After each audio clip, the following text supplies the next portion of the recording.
چھوٹا ہے ابھی تمہارے بغیر نہیں رہ پائے گا عائشہ، ظلم مت کرو، میں اسے سنبھالوں گا یا کام پڑ جاؤں گا، میں کیا کروں گا؟ میں اپنی بیوی عائشہ کی منتیں کر رہا تھا جسے مجھ جیسے غریب اور ان پڑھ انسان کے ساتھ رہنا گوارا نہیں تھا۔ وہ بے حسی سے بولی، کیا کروں؟ ساری زندگی تمہاری مجبوریوں کو دیکھتے ہی گزار دوں؟ میرا بھی تو حق بنتا ہے خوشیوں پر۔ جب حنان مجھے اپنانا چاہتا ہے اور اتنی عزت دے رہا ہے اور اتنا پیسہ ہے اس کے پاس، تو پھر کیا کروں میں؟ ایک بچے کے لیے اپنی زندگی خراب کر لوں؟ میں نے کہا، دیکھو پیسہ عورت کے نصیب کا ہوتا ہے، تمہارے نصیب میں اگر پیسہ ہوگا تو تمہیں ضرور مل جائے گا، اور اگر تم چلی گئی تو پھر تمہارے لیے میرے گھر کے راستے بند ہو جائیں گے، یہ بات ہمیشہ یاد رکھنا۔ وہ کہکا لگا کر بولی، دوبارہ اس گھر کے راستے پر آئے گا کون؟ جس کو کروڑوں کی پراپرٹی مل رہی ہو وہ پاگل ہے جو تمہارے گھر کے راستے کی طرف آئے؟ جا رہی ہوں، طلاق جلد بھجوا دینا۔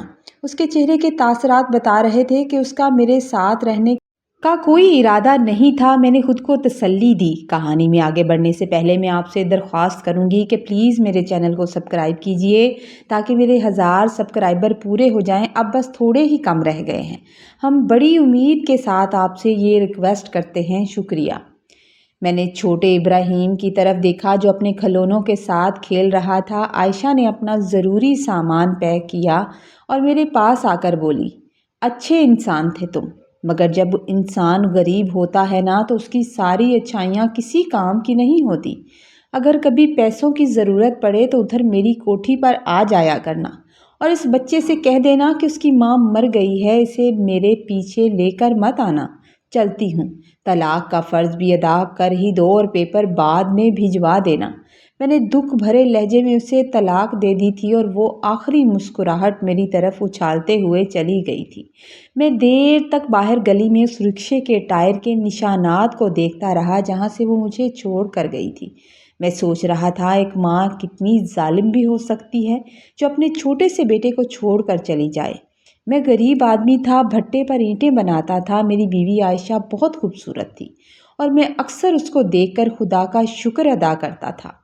پہلے 2 سال تو وہ میرے ساتھ ٹھیک رہی، مگر پھر اس کی اور اس کی ایک دوست امیر علینا ہمارے گھر آنے لگی اور روز اس سے کہتی کہ تم اس سے بہتر زندگی ڈیزرو کرتی ہو۔ علینا بڑی سی گاڑی میں آتی تھی، اب اس کے ساتھ اس کا بھائی حنان بھی آنے لگا تھا، اور جب میں بھٹے پر ہوتا تو میری بیوی ان دونوں کے ساتھ شاپنگ پر نکل جاتی تھی۔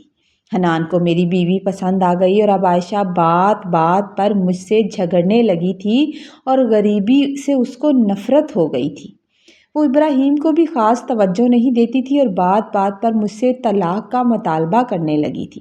ایک دن اس نے کہا کہ جھگڑنے سے بہتر ہے کہ ہم طریقے سے بات کر لیں۔ میں بہتر زندگی گزارنا چاہتی ہوں، غربت کی زندگی سے تنگ آ گئی ہوں۔ میں نے کہا، میں محنت کروں گا، تو وہ کہنے لگی، کیا محنت کرو گے؟ پڑھے لکھے تو تم ہو نہیں اور اینٹیں بنا بنا کر کوئی امیر نہیں ہوتا۔ میں نے کہا، وہ اچھا انسان کیسے ہو سکتا ہے جو کسی کی بیوی پر نظر رکھتا ہے؟ تو وہ کہنے لگی، وہ اچھا ہو یا نہ ہو وہ میری قسمت ہے، مجھے اتنا پتہ ہے کہ وہ مجھے عزت دیتا ہے اور پیسہ اس کے پاس بہت ہے۔ میرا بھی دل کرتا ہے کہ جتنی میں خوبصورت ہوں اسی طرح کی زندگی گزاروں۔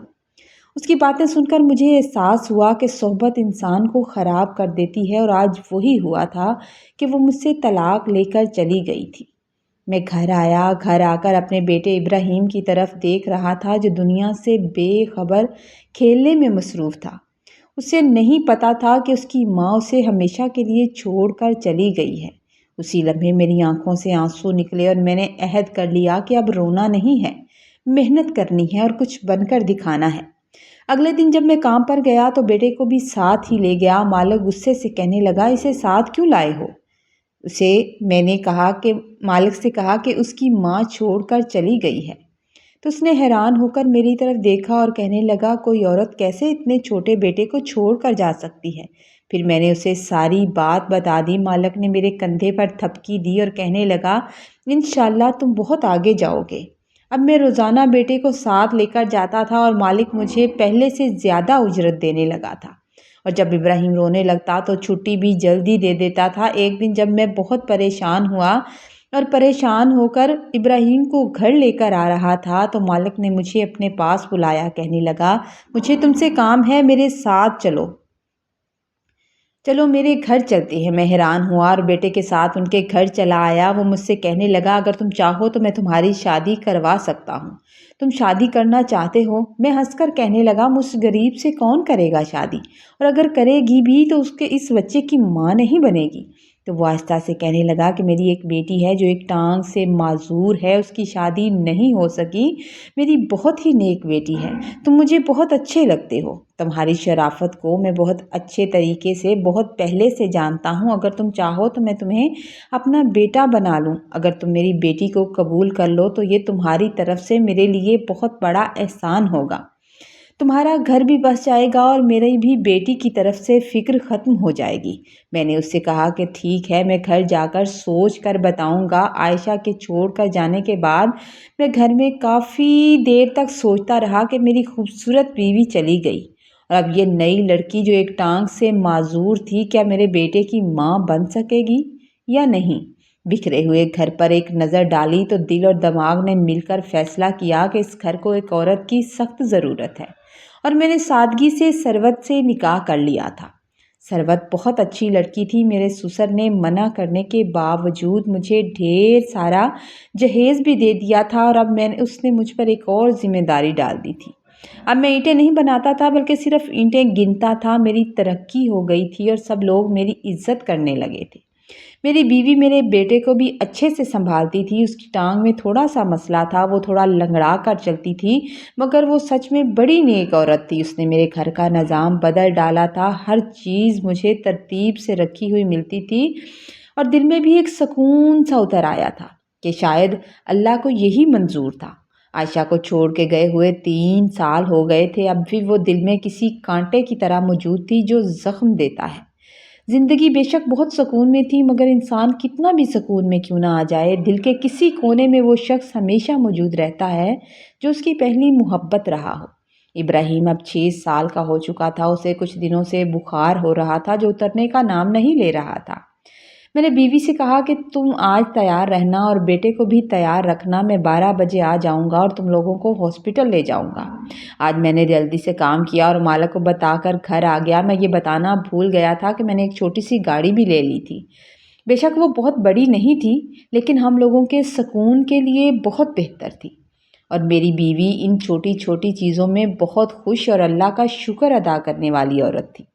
جب ہم ہاسپٹل گئے میں ابراہیم کی میڈیسن لے رہا تھا اسٹور سے، جبکہ ابراہیم اور اس کی ماں مجھ سے تھوڑی دور فاصلے پر بیٹھے میرا انتظار کر رہے تھے۔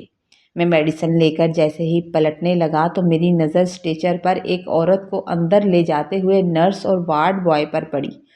اس عورت کا آدھا چہرہ جلا ہوا تھا، جیسے کسی نے اس پر تیزاب ڈالا ہو۔ مجھے لگا جیسے میں نے اسے کہیں دیکھا ہے۔ چہرے سے نظر پاؤں پر پہنچی تو اس کے پاؤں پر جو پازیب تھی وہ میری جانی پہچانی تھی۔ میرے ہاتھ سے میڈیسن نیچے گری اور میں حیران ہو گیا۔ حیران ہو کر اسے دیکھنے لگا، اور وہ اسے ایک کمرے میں لے گئے تھے۔ میں نے میڈیسن وہیں چھوڑی اور اس کے پیچھے چلنے لگا تھا۔ اسٹور والے لڑکے نے مجھے آواز دی، مگر میں نے اس کی آواز جیسے سنی ہی نہیں تھی، اور تیز قدموں سے چلتا ہوا اس کمرے کی طرف گیا جہاں وہ لوگ گئے تھے۔ وہاں اسے ڈرپ لگائی جا رہی تھی۔ میری آنکھوں سے خاموش آنسو بہنے لگے۔ میں شیشے کے دروازے سے کھڑا اسے دیکھ رہا تھا کہ پیچھے سے ایک عورت آئی اور مجھے کہنے لگی پلیز یہاں سے ہٹ جائیں، مجھے اندر جانا ہے۔ جب میں نے اس کی طرف پلٹا تو میری آنکھوں میں آنسو تھے، تو پھر مجھے دیکھ کر کہنے لگی آپ اس مریض کے کیا لگتے ہیں؟ میں نے کہا میں اس کا کچھ نہیں لگتا، اور میں نے اس سے پوچھا کہ آپ کیا لگتی ہیں؟ تو وہ کہنے لگی میں ان کی ملازمہ ہوں۔ میں حیران ہوا اور حیران ہو کر کہا او اچھا، تو ان کو کیا ہوا ہے؟ میں ان کو جانتا ہوں، یہ ہمارے محلے کی تھی۔ تو وہ کہنے لگی کہ ان کے شوہر حنان نے ان کا چہرہ تیزاب پھینک کر جلا دیا ہے۔ وہ نہیں چاہتے تھے کہ یہ گھر سے باہر نکلیں یا سج سنور کر کہیں جائیں۔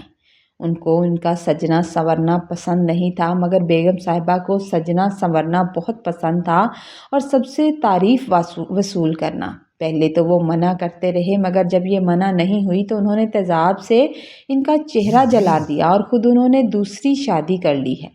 میں نے پوچھا ان کے بچے ہیں؟ تو کہنے لگی نہیں، ان کے بچے نہیں ہیں، اللہ نے انہیں اولاد سے نہیں نوازا۔